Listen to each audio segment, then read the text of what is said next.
네, 데이터 분석의 기초, 우리 이제 5주차 수업인데요. 여러분들 잘 따라오고 계시죠? 네, 우리 5주차 한번 또 R 실습을 진행하도록 하겠습니다.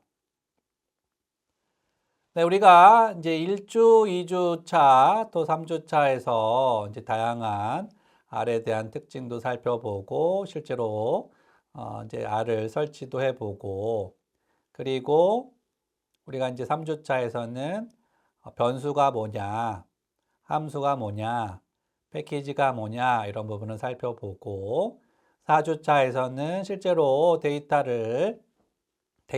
프레임으로 2차원으로 생성을 해보고 그리고 외부 데이터 엑셀이라든지 CS 파일을 불러오는 방법에 대해서 살펴봤는데요.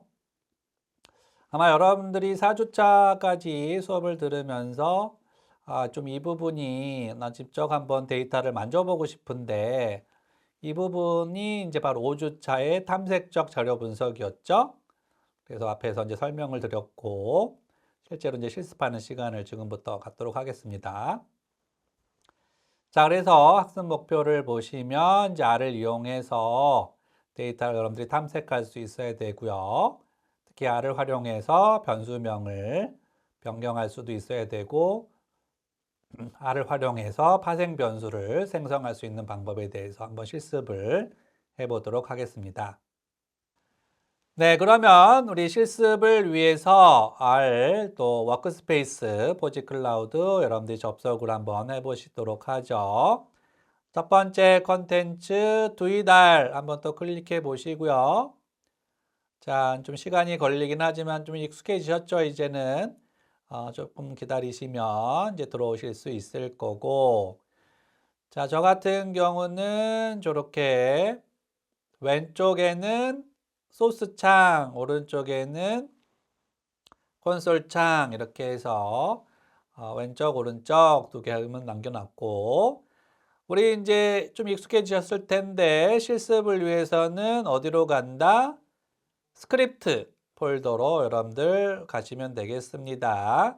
스크립트 폴더 중에 우리 이제 5주차 5장 내용인 스크립트 언더바 파트 05.r 얘를 클릭해 보시면 우리가 4장에서는 리드 엑셀 이거가 설치가 안 되어 있는데 설치할 거냐 이거 물어봤었는데 5장 중에는 가장 핵심 이제 우리가 22,000여 개의 패키지가 있다라고 했는데 그 중에 탑 10 패키지 중에 우리 8장에 등장하는 데이터 시각화 넘버원 패키지는 ggplot2다. 이것을 우리 3주차 때 한번 말씀드렸는데 우리 이제 5주차 수업하면서 말씀드렸던 디플레어 R 한번 이제 설치를 해야 되는데 얘도 중간에 보시면 이렇게 37번째 줄에 디플레어 R 설치하는 코드가 있어요. 그 때문에 이제 Don't Show Again 누르시면 되겠습니다. 자, 이 5장의 내용은 탐색적 자료 분석과 이제 탐색적 자료 분석을 한 다음에는 파생 변수 만드는 부분이 핵심인데 일단 첫 번째는 탐색적 자료 분석에 대한 코드가 쭉 있고 그 다음에 이제 5-2 내용에 보시면 변수명을 바꾸는 거에 대한 내용이 있고요. 이때 우리가 이 디플레어 R 패키지를 쓰려고 하고요. 본격적으로는 우리 6장에서 디플레어 R에 대한 내용을 다루도록 하겠습니다. 그리고 이제 마지막 세 번째 실습에서는 파생 변수를 만드는 방법. 이 부분이 이제 쭉 설명이 되어 있고 이 부분이 상당히 많죠? 이제 내용이 많다는 거는 우리 논문에서도 그렇지만 분량이 중요도를 나타내기도 해요. 우리 이론적 배경을 쓸 때도 이 대가들의 이론적 배경은 이제 분량이 좀 많고 보통 이제 소수 의견들 이런 건 이제 분량이 적은 것처럼 여기도 이제 분량이 많다는 거는 이게 핵심 기능이다. 그래서 우리가 이제 직접 데이터를 분석을 할 때 로우 데이터 원자료를 그대로 분석하기보다는 원자료에서 새로운 변수를 만들어내는 거, 그걸 파생 변수라고 했죠. 그 변수를 어떻게 만들어내는지가 여러분들의 이제 분석의 역량을 크게 좌우한다. 동일한 데이터였는데, 저 사람은 저렇게 분석하네. 나랑 같은 데이터였는데 대부분 이제 파생 변수를 어떻게 만들어내느냐가 여러분들의 결과물이 이제 달라지게 되는 직접적인 원인이 될 수 있어요. 자, 그리고 우리 4장에서도 그렇지만 이제 뒷부분은 다시 한번 요약 정리. 그래서 요약을 먼저 보시면 되게 이제 해야 될 부분이 명확해지죠. 데이터를 먼저 준비하고 패키지를 준비한 다음에 탐색적 자료 분석하는 거, 머리 보고, 거리 보고, 전체 보고, 구조, 차원 보고, 구조 보고, 요약 통계량 보고, 변수명 수정하는 거, 그리고 이제 파생 변수 만들고, 빈도 분석, 표와 그림으로. 제가 매번 이제 3주차 수업할 때는 이제 이게 농담반, 진담반 뭐 여러분들이 다 한 거예요. 이렇게 얘기하고 4주차 때 막 70%까지 왔어요. 이런 얘기 했는데 드디어 진짜 5주차 정도 여러분들이 오셨으면 여기 순서대로 1번, 2번, 3번, 4번, 5번 요 순서대로만 진행을 하시면 요즘 생성형 AI에서도 이제 우리가 스텝 바이 스텝으로 순서를 정해주면 얘가 잘 따라하는데 이렇게 여러분들 순서를 입력해 주시면 돼요. 데이터를 준비해 봐라.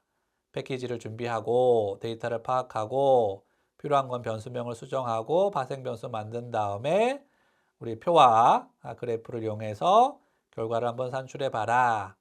그래서 이제 큰 그림, 아마 여러분들이 큰 그림이 더 필요하실 수도 있는데 실습할 때도 이렇게 큰 그림을 가지시고 여러분들이 코드를 짤 수가 있다. 자, 그러면 코드 하나하나씩 한번 살펴보도록 하겠습니다. 자, 첫 번째는 먼저 데이터가 준비가 돼 있어야 되겠죠? 우리가 4장에서 외부 데이터 불러오는 방법이 리드 엑셀, 엑셀 데이터를 이용하는 방법이라든지 R 데이터, RDA 데이터 이용하는 방법도 있지만 요즘 많이 쓰는 거는 CSV. 물론 이제 우리가 데이터 분석 기초 수업이라서 여기에 좀 초점을 두고 있고요. 고급 데이터 분석에서는 또 새로운 데이터, 우리 후반부 데이터 분석 기초 후반부에서도 텍스트 데이터를 다루긴 하겠지만 이제 기본 정형 데이터는 보통은 이렇게 CSV, 뭐 비정형도 CSV 파일로 우리가 활용할 수도 있긴 합니다. 자, 그래서 한번 읽어볼까요?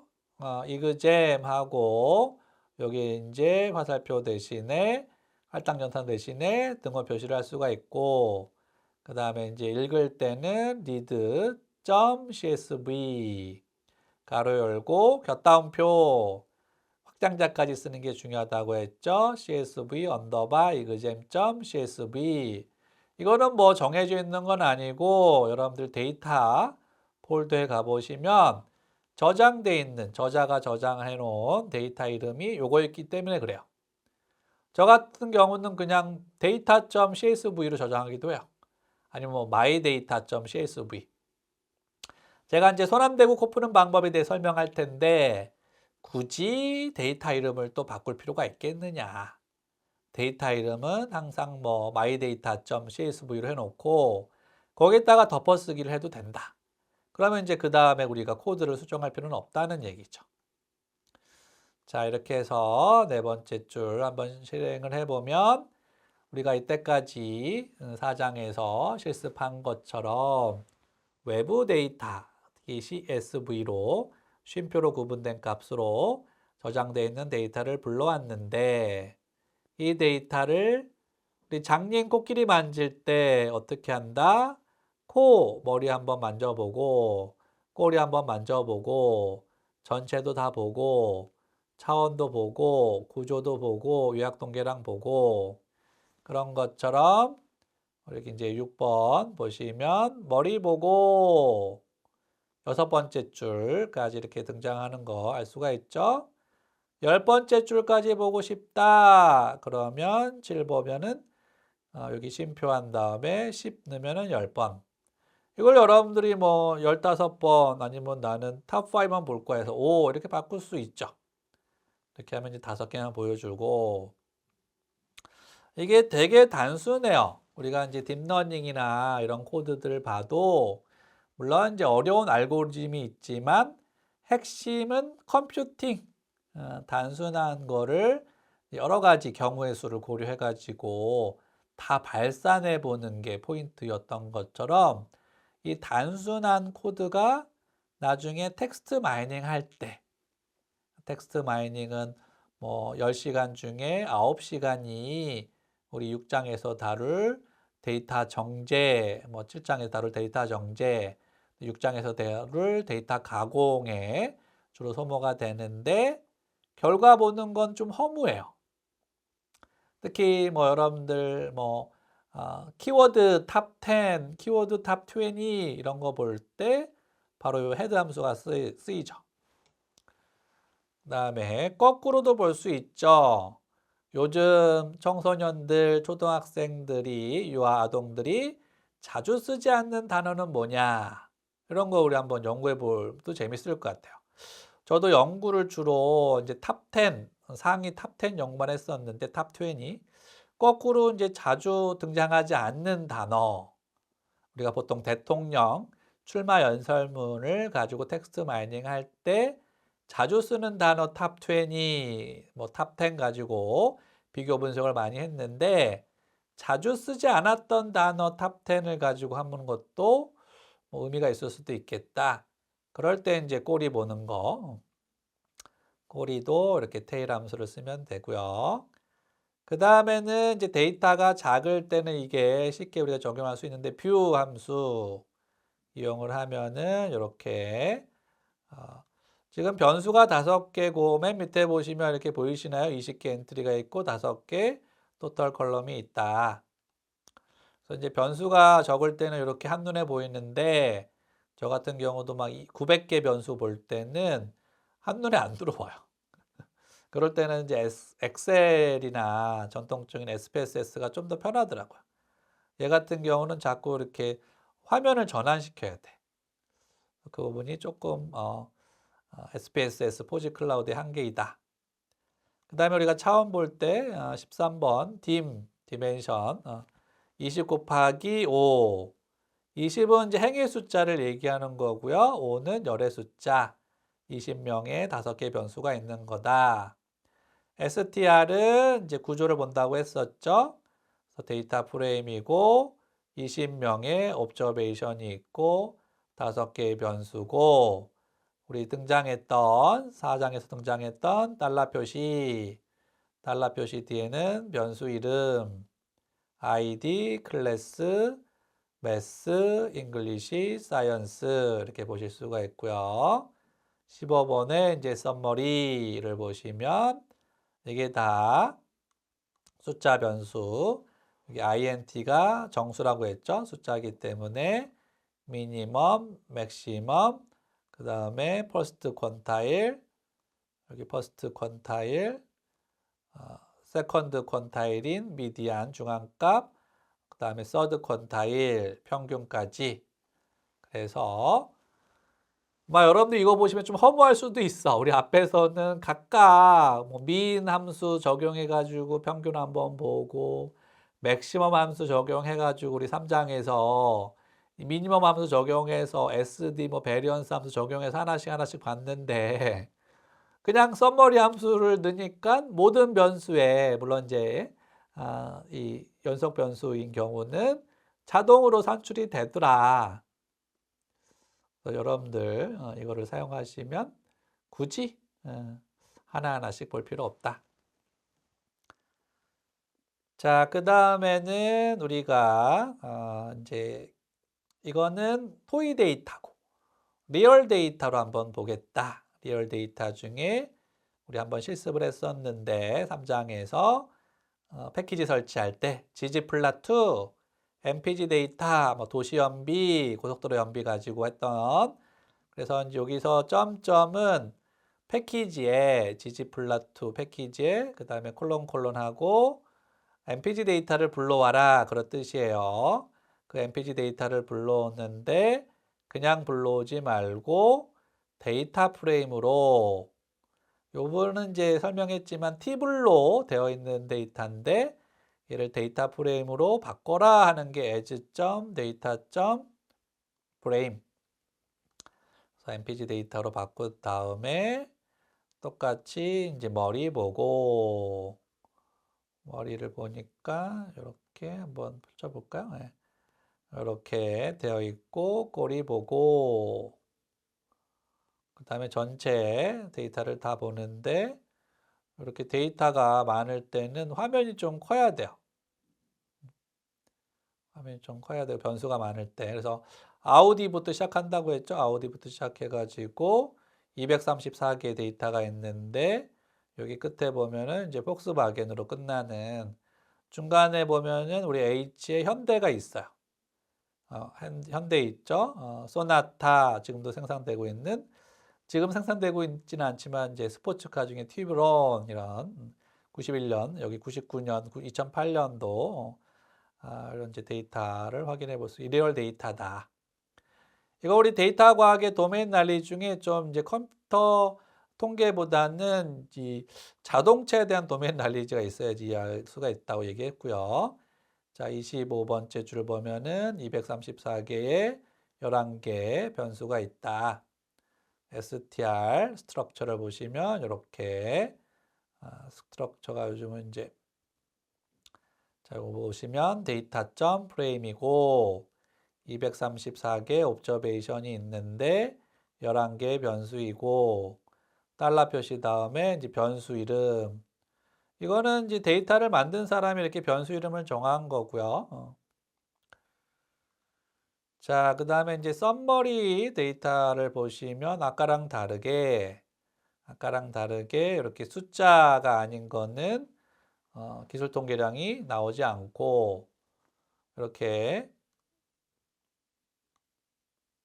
숫자인 것만 이렇게 기술 통계량이 구해진다. 자, 이 부분이 우리 이제 전통적인 탐색적 자료 분석에 대한 실습이었습니다. 자, 그러면 이제 두 번째 변수명을 어떻게 바꿀 거냐에 대한 실습을 한번 해보도록 하겠습니다. 아주 간단한 실습이니까 여러분들 한번 집중해서 들어보시도록 하죠. 자, 변수명을 바꾸려면 일단 기존 변수 이름이 있어야 되겠죠? 우리 4장에서 했던 데이터 프레임을 이용해서 첫 번째 변수 variable 1, 1, 2, 1. 두 번째 변수 variable 2, 2, 3, 2 이렇게 해서 일단 로우 데이터라는 거를 이렇게 원자료 이렇게 해서 원자료를 먼저 저장해 놓고 여러분들도 데이터 분석할 때 주의할 점은 원자료 우리가 원본 증거에서도 원본이 되게 중요한 것처럼 데이터도 원자료는 별도로 저장하셔야 돼 항상 원자료는 별도로 저장해 놓고 뭔가 내가 수정했으면 이제 새로운 데이터 우리 다른 이름으로 저장하는 방식을 이용해서 새로운 데이터로 저장을 해야 된다. 근데 이제 변수 이름 바꾸려면 외장 패키지를 써야 되는데 그 패키지 이름이 디스플레이. 보통 우리가 패키지 이름을 만들 때 앞에다 R을 붙이거나 끝에다 R을 붙이는데 얘는 끝에다 R을 붙였다고 그랬고요. 디스플레이 R 이용하고 얘를 라이브러리로 이렇게 이제 불러오시면 디플레이 R 패키지가 이렇게 이제 불러와지고 그럴 땐 dName이라고 하는 함수를 쓰기 위해서 우리가 디플레이 R 패키지를 이렇게 불러온 거예요. 자, 일단 제가 원본을 새로운 데이터 복사본으로 만드는 방법 되게 간단해요. 이름만 바꿔주면 돼. 우리 다른 이름으로 저장하기처럼. 그래서 df 언더바 new 이렇게 하면은 원본 데이터가 복사본으로 저장이 된다. 복사본이 잘 저장이 됐는지 확인해 봤더니 잘 저장이 됐더라. 내 변수 이름이 너무 길어. variable 2 줄이고 싶어. v2 여기서 주의할 점은 뭐다? 오른쪽이 새로운 변수 이름이 아니라 왼쪽이 새로운 변수 이름이다. 우리 기존에 할당 연산자 했던 것처럼 오른쪽에 있는 거를 왼쪽에 할당시키는 거라서 이렇게 이게 좀 익숙치 않을 거야. 우리 사고 흐름 보통 읽을 때도 이렇게 왼쪽에서 오른쪽 읽는데 얘는 거꾸로 이렇게 왼쪽에 있는 걸 오른쪽에 할당시키는 방법. 그래서 니네임 이용해 가지고 할당을 이렇게 시킨 거고요. 봤더니 차이점이 뭐였더라? 여기는 VAR2였는데 간단하게 V2로 바뀌었다. 네, 여기까지가 아주 단순한데 자주 사용하는 기능이에요.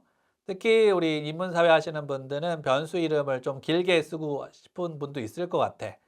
V2가 만약에 뭐 학력이다. 그럼 여기다가 학력, 뭐 디그리라고 쓰기도 하고 여기 경력이다.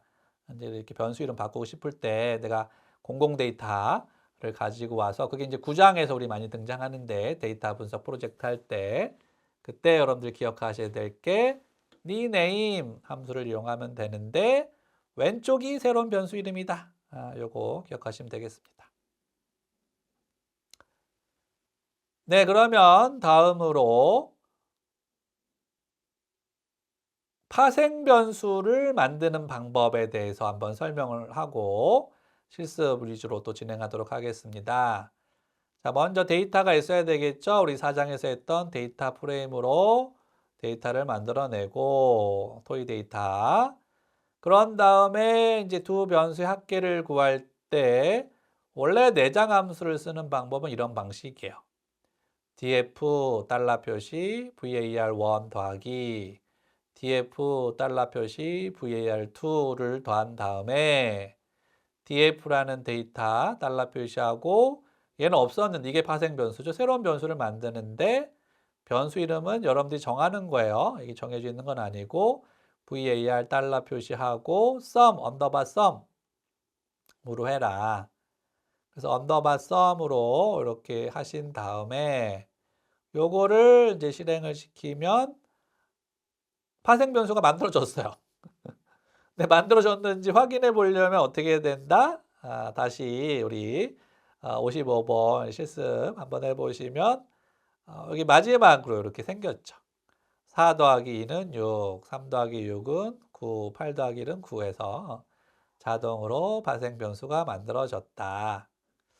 뭐 이제 우리가 많이 하는 게 집중 경량에서 우리 11주차에 다룰 내용이긴 한데 우리 중앙값, 최빈값 많이 하는 게 산술 평균 합계, 특히 평균을 구하려면 합계를 구해야 되기 때문에 이렇게 합계 구한 다음에는 2로 나눠주면 평균도 구할 수가 있다. 그래서 요거가 이제 어떻게 보면은 함수죠, 함수. 더해라, 합계를 구해라. 더한 다음에 2로 나누라, 평균을 구해라. 이게 함수인 거고, 이게 이제 결과. 이렇게 해서 내장 함수를 이용을 해가지고 우리가 이제 구하는 방법. 토이 데이터를 이용해서 구하는 방법을 살펴봤고요.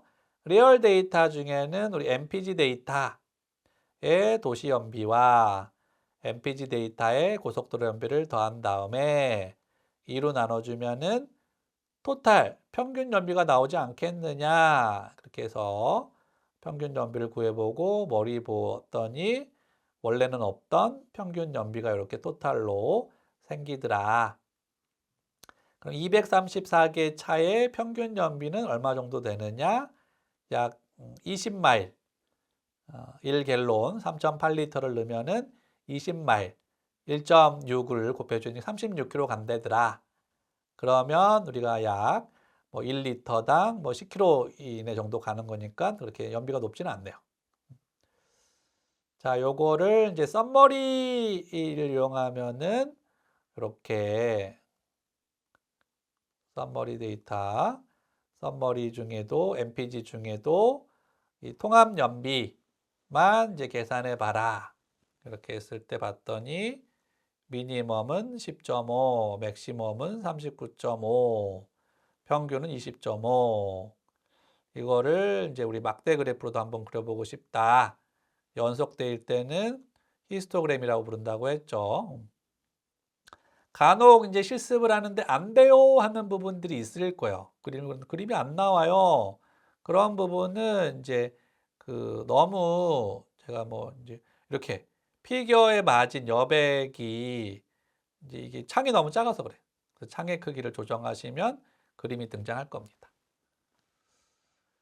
자, 여기까지가 가장 기본적인 우리 파생 변수 만드는 방법이었는데 우리 이제 프로그래밍의 핵심은 반복을 하는데 우리가 품질을 올리려면 조건문과 방법문인데 우리 논리의 기본은 if then else이죠. 그래서 if 조건 나는 적어도 평균 연비보다 더 좋은 차를 살 거야.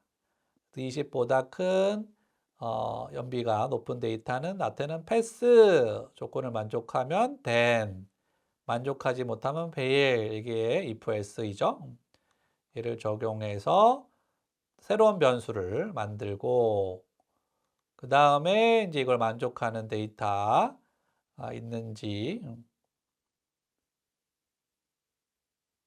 워닝이 뜨는 건 큰 문제는 없고요. 이렇게 봤더니 테스트 패스 뒤에 보면 페일도 몇 개 있네요. 이런 데이터가 만들어졌고요. 이거를 이제 테이블로 한번 보고 싶다. 테이블로 봤더니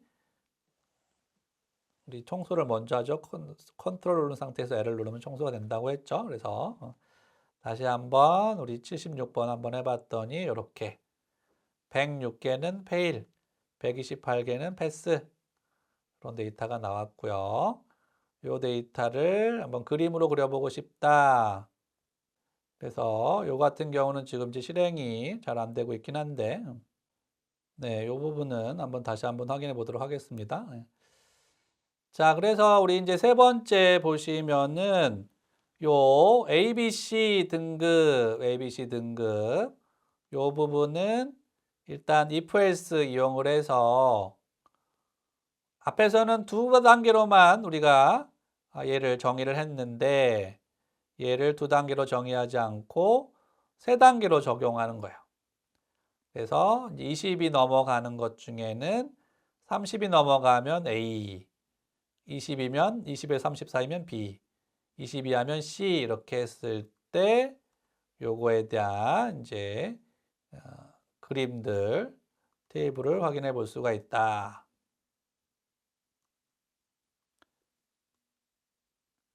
네, 요 데이터를 다시 한번 불러오도록 하겠습니다.